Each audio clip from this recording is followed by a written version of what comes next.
Hello and welcome to the 91st episode of the Sock Bunny Knit and Fit video podcast. My name is Kimberly, also known as Sock Bunny, and I am recording in sunny Florida in the United States of America, where it is currently about 11:30 at night.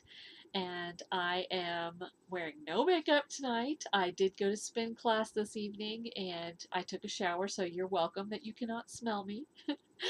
And so I'm getting ready to go to bed, so I figured I'm not going to put on makeup just to do the podcast, so you guys will just have to close your eyes. Anyway, I wanted to show you my spinning for the last couple of days for Sunday and Monday. So, first, I did some chain plying.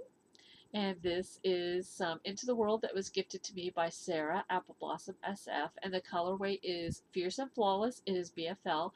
I did struggle with chain plying this. And I think my two main issues were I was probably trying to go too fast. I should have slowed down.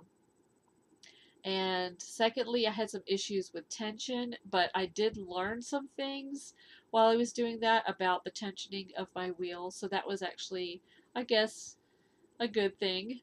And it's always good when we learn, right? So this is knittable yarn, but I think there are going to be some sections I might have to cut out. But that's okay. It doesn't have to be perfect, right? So I am pretty happy with how my chain plying is going. Next time I will slow down and see if it turns out better, but I definitely need more practice with the chain plying. And then I am working on the spinning enough fiber for a sweater. I dyed 16 ounces. This is about 3.5 ounces, and I am spinning it thinner than I've ever spun anything before. So it is taking a lot longer than I usually take, but I'm really happy with it. I think it's going to be like maybe a fingering weight or maybe a heavy fingering weight. I'm going to do it as a 2-ply. I'm going to do the 16 ounces and see how many yards I get and then try to pick a sweater from that. I do have some pink that I dyed in the same type of fiber in case I don't have enough and I need to do maybe an accent color or something like that, or maybe stripes. I don't know.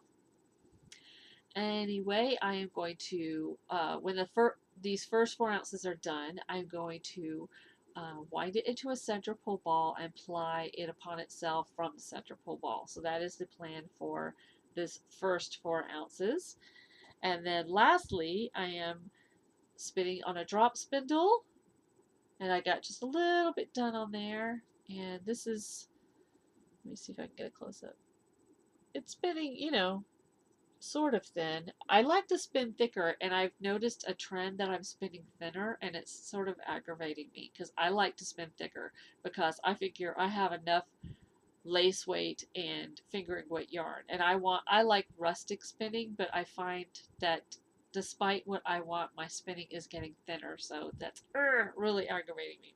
Anyway, this is some colonial wool that I have. And I don't even know how much I have. This is all I have.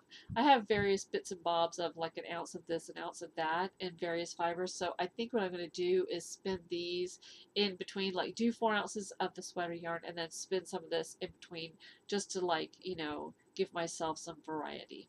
So we'll see what happens there.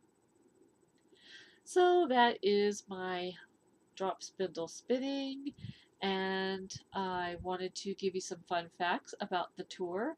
The first tour was in 1903. It is 2013.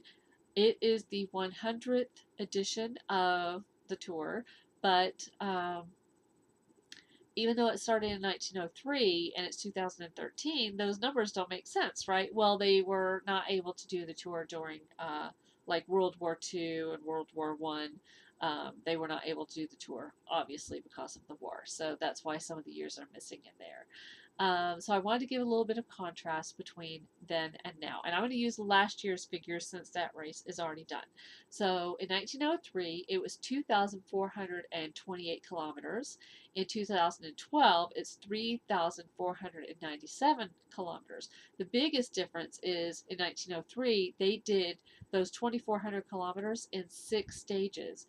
And in 2012, they did the 3,400 kilometers in 20 stages. So that's a pretty big difference. The average speed of the cyclists in 1903 was 25.7 kilometers per hour.